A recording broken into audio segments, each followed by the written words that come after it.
Hi ஓல், இன்னைக்கு இந்த வீடியோவில் என்ன பார்க்க போகிறோம் அப்படின்னா, அதாவது வந்து வாழைப்பழம் வந்து நம்ம பழுக்க வைக்கிறதுக்கு வந்து புகை போட்டு பழுக்க வச்சு பார்த்துருப்பீங்க. ஸோ அது ஓகே.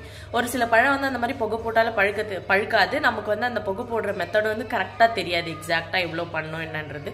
ஸோ இந்த ஒரு டிப்பை யூஸ் பண்ணி பாருங்கள், சூப்பராக வாழைப்பழம் வந்து வாழைக்காய் வந்து அதாவது வந்து பழுத்துரும் எப்படின்றத இந்த வீடியோவில் பார்க்கலாம்.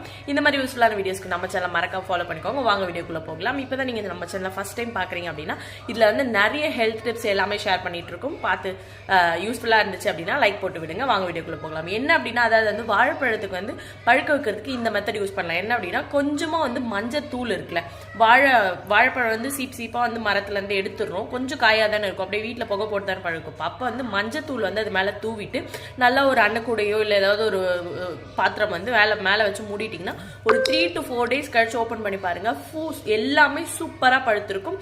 ஸோ இந்த வீடியோ உங்களுக்கு பிடிச்சிருந்தா லைக் போடுங்க. இது யூஸ்ஃபுல்லாக இருந்துச்சுன்னா கமெண்ட்ல சொல்லுங்க. மற்றவங்களுக்கு யூஸ்